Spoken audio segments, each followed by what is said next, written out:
Hello स्वादिका to all. आज हम start करेंगे पीच एंड मी के एपिसोड 2 के साथ। एपिसोड 2 की स्टार्टिंग में 7 साल पहले का समय दिखाया जाता है, जब जो रोम है वो अपने भाई के साथ वो स्विमिंग में खेल रहा होता है, स्विमिंग कर रहा होता है, स्विमिंग पूल में पानी से खेल रहे होते हैं वो लोग। उसी टाइम वहाँ पे मॉक आता है और मॉक कहता है कि अब टाइम हो गया है, मिस्टर कीरथ नाम है रोम का, अब आपका टाइम हो गया है कि अब आप चलो एयरपोर्ट निकलने के लिए रेडी हो जाओ। तो उसके बाद जो रोम है वो और जो उसका भाई थी है वो कहता है कि यार मतलब वो उसको इस हिसाब से देखते हैं जैसा वो लोग उसको पानी में डुबोने वाले खेलने के लिए। लेकिन जो जो मिस्टर मॉक है वो कहता है कि बिल्कुल नहीं, मैं नहीं जा रहा पानी में।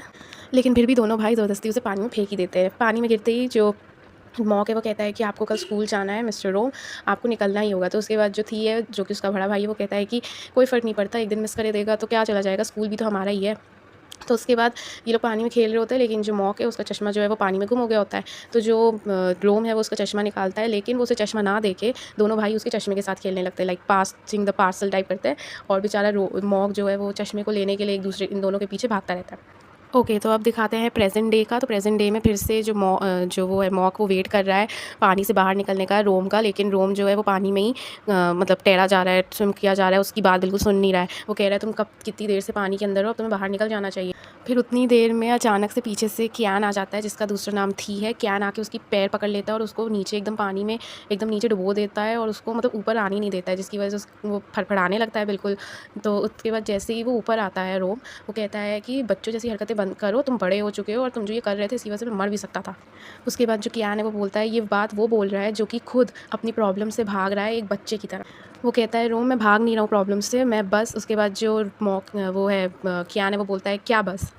उसके बाद जो कैन है, सॉरी, जो रोम है वो कहता है तुम ये क्या मतलब तुम पानी में कैसे कूद गए सूट के साथ। तो कहता है मेरे जवाब दो। तो उसके बाद जो रोम है वो कहता है मुझे बस थोड़ा सा टाइम चाहिए सोचने के लिए। तो उसके बाद जो कैन है वो कहने लग मतलब थाई में उसे ना जाने कितनी सारी बातें सुना देता है। और उसके बाद जो रोम है वो इंग्लिश में उससे बोलता है, हे स्टॉप पी कैन, टू मच थाई ब्रो, मैं इतना ज़्यादा थाई नहीं समझ सकता हूँ, ये बहुत ज़्यादा थाई तुमने बोल दी है। उसके बाद ये लोग पानी से बाहर आ चुके होते हैं। अब जो कैन है वो उसको आके गले लगता है रोम को और कहता है कि सॉरी। तो वो बोलता है सॉरी किस लिए। तो जो कैन है वो बोलता है मैंने तुम पे कितना सारा बर्डन डाल दिया, आर्सनी का बर्डन, इनफैक्ट डैड के काम का बर्डन, अब तुम पे इतना बर्डन है, तुम्हारे बड़े भाई है फिर भी उसकी वजह से तुम्हारे ऊपर इतना बर्डन आ गया, उसके लिए मुझे सॉरी बोल रहा हूँ मैं। तो जो उसके बाद जो रोम है वो फिर से इंग्लिश में से जवाब देता है, टेक इट ईजी ब्रो। फिर नेक्स्ट सीन में जो मॉक है और जो वो है पीच है, वो लोग साथ में बैठे होते हैं और उनके बीच में कॉन्वर्सेशन चल रही होती है। वो जो मॉक है वो बताता है कि अगर जैसे मान लो कि फ़र्स्ट हायर जो है उसकी लीडरशिप चली गई और वो सेकंड हायर के पास चली गई, तो सेकंड हायर उस लीडरशिप को कंटिन्यू कर सकता है।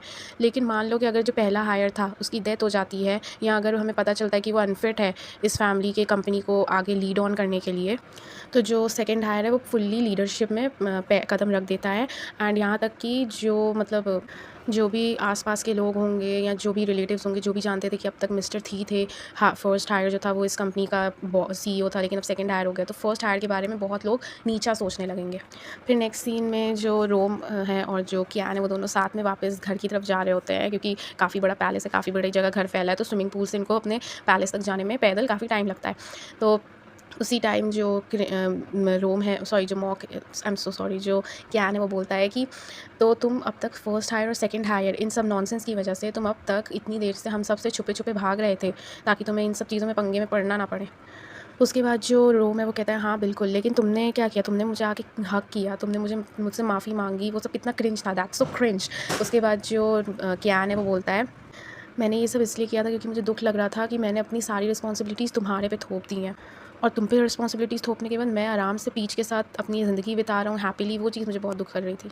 उसके बाद जो रोम है वो कहता है कि तुम मुझे एक बात बताओ, तुम ये सब आर्सनी से जो तुम इतना दूर दूर भाग रहे हो पी कैन, इसलिए ना क्योंकि तुम्हें पीच के साथ टाइम स्पेंड करना है। तो उसके बाद जो कियान है वो कहता है कि तुम सही बोल रहे हो, मुझे उसके साथ जितना हो सके उतना टाइम स्पेंड करना है, क्योंकि मुझे डर लगता है कि कहीं मैं उसे खो ना दूँ, कहीं वो मुझे छोड़ के हमेशा के लिए चला ना जाए, कहीं वो उसकी डेथ ना हो जाए, वो मर ना जाए।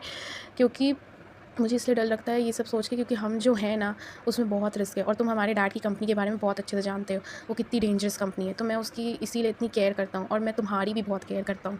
ओके, सो नेक्स्ट सीन में जो पीच है और जो कियान है वो लोग सेफ हाउस में होते हैं, जो कि शायद उनके जो स्विमिंग पूल है उसके जस्ट नीचे होता है वो सेफ हाउस।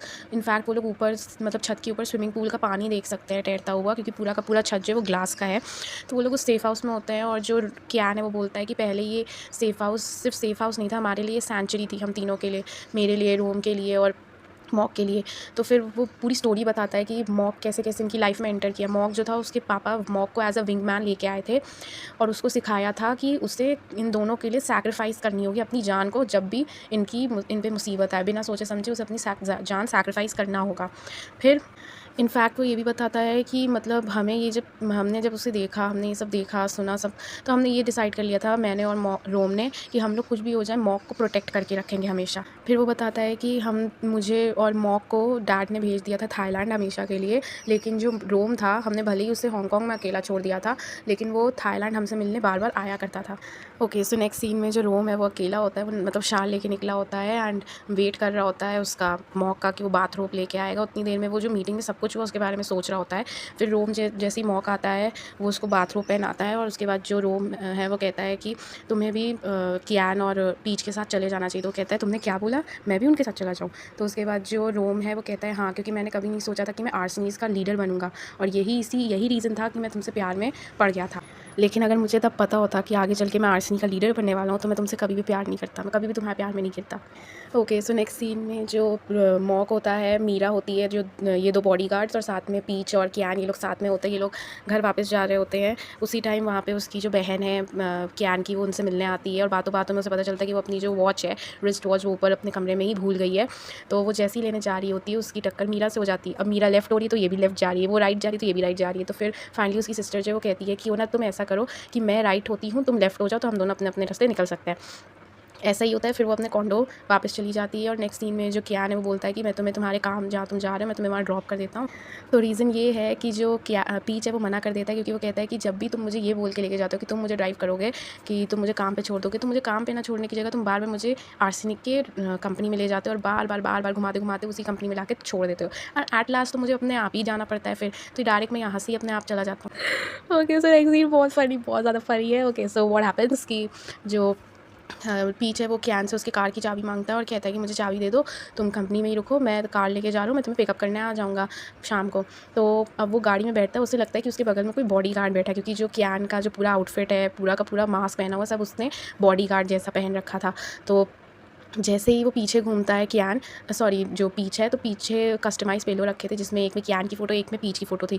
तो वो एक पिलो उठाता है, और उतनी देर में जो कियान है वो अपने मुँह से बोल देता है, मुँह खोल के, कि तुम उसको बहुत मिस कर रहे हो ना, बस। और जो पीच है वो उसकी आवाज़ तो पहचानता ही है, और बस फँस गया बेचारा कियान। ओके, तो हमें पता चलता है कि ये जो उसने पूरा का पूरा आउटफिट है, ये कहाँ से बोरो किया है, इसने मॉक से बोरो किया। बेचारा को पूरा नंगा करके छोड़ दिया इसने पूरी की पूरी आउटफिट उसकी ले ली, और इनफैक्ट वो किस तरह से पीच का नाम प्रोनाउंस करता है वो भी इसने वहाँ पे खड़े खड़े सीखा, आउटफिट चेंज करते करते। ओके, अब जिस कंपनी में पीच ने जाके नौकरी ली थी, अब तक वो आर्सेनी कंपनी के साथ था, लेकिन अब वो दूसरी कंपनी के साथ चला गया है। उधर उसने नौकरी ले ली, और वहाँ पे एक स्कॉलरशिप पे स्टूडेंट भी आता है, एक इंटर्न होता है, उसके साथ फ़ोटो खींच के उसने भेजी होती है कियान को। अब कियान वो फ़ोटो देखता है, और उसके नीचे उसने लिखा होता है अमेजिंग चीज़ हुई आज मेरे साथ। तो वो कहता है अमेजिंग, और ये क्या एक दूसरे को हक कर रहे हैं। ये चीज़ देख के बहुत गुस्सा होता है, और इनफैक्ट वो मॉक से कहता है कि जिस कंपनी में पीच ने जॉब ली है उस कंपनी को ख़रीद लो। ओके, सो अब जो पीच है वो कार लेके वापस जा रहा होता है घर की तरफ। उसी टाइम वो आराम से बात कर रहा होता है, और अपने प्री वेडिंग के बारे में, कि वो खाने की जो थीम होगी, सारा आइटम सब पीच कलर का होगा एंड ऑल। इनफैक्ट जो डेकोरेशन होगी वो भी पीच कलर की होगी, सब कुछ।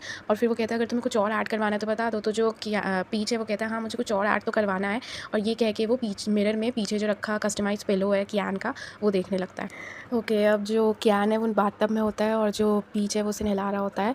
तो उसी टाइम जो फ़ोटो थी, जिस फ़ोटो को उसने स्कॉलरशिप स्टूडेंट के साथ खींच के भेजा था, उस फ़ोटो की बात चल रही थी। तो जो कियान है वो बोलता है मैं बिल्कुल जेलस नहीं हुआ था, और बिल्कुल नहीं रोया था तुम्हारी वो फ़ोटो देख के। मैं पुराने ओल्ड कियान की तरह नहीं हूँ, मैं एकदम बदल गया हूँ, एकदम नया हो गया। और हम सब जानते हैं कि झूठ बोल रहे हैं, क्योंकि बहुत ज़्यादा गुस्से में आया था और बहुत जेलस भी हुआ था। उसके बाद जो कियान है वो पीछे मुड़ता है, वो जो पीच है उसका हाथ अपने हाथ में लेता है, और कहता है कि लेकिन कुछ चीज़ें थी जो मुझे डिस्टर्ब की, जो कि उसने तुम दोनों एक दूसरे के कंधे पे हाथ कैसे रख सकते हो, तुम दोनों इतने पास आके एक दूसरे के साथ फ़ोटो खींच सकते हो, और वो मिनी मिनी हार्ट क्या था, हाँ वो सब क्या था। और उसके बाद वो कहता है कि लकी है वो लड़का कि मैं वहाँ नहीं था। उसके बाद जो कियान है वो बोल ही रहा होता है, फिर उसे समझ में आता है कि वो क्या बोल रहा है। अभी वो बोल रहा था वो जेलस नहीं है, अब वो जेलस ही दिखा रहा है। फिर वो कियान पीच की तरफ देखने लगता है, एंड देन जो कियान है वो कहता है कि फिर भी कुछ भी हो जाए, तुम्हारी जो स्माइल है ये सिर्फ मेरी मुझे बिलोंग करती है। और मैं कितना ज़्यादा पोसेसिव हूँ तुम्हें लेके, ये तो तुम देख ही सकते हो कि मतलब उसके जो बॉडी पे कैन के वुल्फ का टैटू था, उसने वुल्फ के टैटू के मतलब जो वुल्फ का मुंह खुला हुआ था उसने वहाँ पे पीच टैटू बनवाया था। तो कहते हैं यहाँ पे मैंने पीच का टैटू तक बनवा दिया है वुल्फ के साथ। नेक्स्ट सीन में अरान और तवन जो है वो पूरी प्रिपरेशंस कर रहे होते हैं उनके प्री वेडिंग की। उसी टाइम जो अरान है वो अपने शोबिज़ जहाँ पे ये पहले काम करता था उसकी बात कर रहा होता है, लेकिन उसने वो छोड़ दिया क्योंकि वो तवन को पसंद नहीं था। एंड तवन पहले बहुत ज़्यादा गुस्से वाला इंसान हुआ करता था, बहुत ज़्यादा पॉसेसिव, बहुत ज़्यादा जेलस और ओवर प्रोटेक्टिव तो बहुत ज़्यादा था वो। फिर जो तवन है वो उसको बोलता है कि अगर तुम्हें शोबिज़ में काम करना है तुम फिर से कर सकते हो, क्योंकि तुमने जो मुझे आखिरी मौका दिया है ना कि मैं अपनी गलतियाँ सुधारूँ, मैं तुम्हारे साथ अपना पूरा लाइफ स्पेंड कर सकता हूँ, मैं इस आखिरी मौके को अपने हाथ से जाने नहीं दूंगा। और मैं जो पुराना तवन था अब मैं वैसा हूँ भी नहीं, अब मैं बदल चुका हूँ, मैं अपने आप को पूरी तरीके से तुम्हारे लिए बदलने के लिए तैयार हूँ। ओके, सो वो लोग अब आ चुके होते हैं, सब लोग इकट्ठा हो चुके होते हैं एंड सब लोग अपना डिनर एंजॉय कर रहे होते हैं जो कि एक्चुअली उसकी प्री वेडिंग की प्रिपरेशंस का था। तो वहाँ पे जैसे ही मतलब उनकी जो बहन है वो उसे गिटार बजाना आता है। अब मिस जो पीच था उसका सरप्राइज़ ये था थी के लिए कि उसने उसके लिए गाना लिखा था और वो कैसे उसे रिप्रेजेंट करे उस गाने को वो समझ नहीं पा रहा था। तो उसने उसकी सिस्टर की हेल्प ली। उसकी सिस्टर अपना गिटार लेके आई थी और उस जैसे ही वो गिटार लेके अंदर जाई थी उसने देखा बाहर मीरा खड़ी है। वो मीरा को अंदर इन्वाइट भी करती है लेकिन मीरा आती नहीं, लेकिन वो उसको कहती है ब्रेक अ लेग, मतलब अच्छी परफॉर्मेंस देना, ऐसा कहती है। और फिर वो जाके गिटार बजाती है और बजाने से पहले वो ये बताती है कि ये सॉन्ग जो वो गा रही है और किसी ने नहीं, पीच ने लिखा है अपने बॉयफ्रेंड के लिए। फिर नेक्स्ट सीन में जब गाना ख़त्म हो जाता है तो जो कियान है वो एक प्रोजेक्टर चलाता है। दीवार प्लेन होती है क्योंकि रात का भी टाइम है तो अच्छे से दिखता है वो बाहर। तो उस प्लेन दीवार पे वो प्रोजेक्टर चलाता है जिसमें वो अपनी फीलिंग्स सामने रखता है। और यहाँ तक कि जो प्रोजेक्टर है उसमें इन दोनों की साथ की, पीच की अकेले की जो फ़ोटोज़ है वो डिस्प्ले होती हैं। और जो पीच है वो कहता है ये सब क्या है, तो जो कियान है वो कहता है कि हमारी पोस्ट वेडिंग, हमारी प्री वेडिंग की तैयारी है, हमारी प्री वेडिंग है, तो ये ऑर्डिनरी तो हो नहीं सकती है, तो कुछ ना कुछ स्पेशल तो मुझे करना ही था। ओके, सो यहाँ पे जो पीच है उसने अपने ऊपर एक टैटू बनवाया होता है, फॉरएवर मैं तुम्हारा हूँ, सिर्फ तुम्हारा। ये टैटू देख के जो कियान है वो बहुत ज़्यादा खुश होता है। ओके, सो अब वो अपनी प्री वेडिंग में सारी प्रिपरेशंस कर रहे होते हैं, जैसे ब्राइड और ग्रूम ऊपर जाते हैं स्टेयर्स चढ़ के, उसके बाद वो लोग वोज़ लेते हैं, वोज़ लेने के बाद वो लोग फ्लावर पीछे फेंकते हैं, तो वो फ्लावर भी पीछे फेंकते हैं, हालांकि वो नकली फ्लावर्स होते हैं, तो वो फ्लावर्स भी पीछे फेंकते हैं। उसके बाद नीचे जितने भी खड़े होते हैं, अरान, तवान, उसकी जो बहन है, वो लोग कहते हैं किस करो किस करो। अब वो देख उसको अच्छे से पता होता है कियान को कि जो पीच है वो शाय हो रहा है, उसे शर्म आ रही है, इसीलिए वो अपना कोट उतारता है, उन दोनों के सामने रखता है और तब वो लोग किस करते हैं। वो कहता है कि नीचे वाले सब कहने लगते हैं ब्लॉक करने की क्या ज़रूरत थी, कोट हटाओ, लेकिन वो कोट हटाता नहीं क्योंकि उसे अच्छे से पता है कि वो अभी अनकंफर्टेबल फील करेगा पीच। एंड यहाँ पे एपिसोड फिनिश होता है। Thank you for watching, bye bye.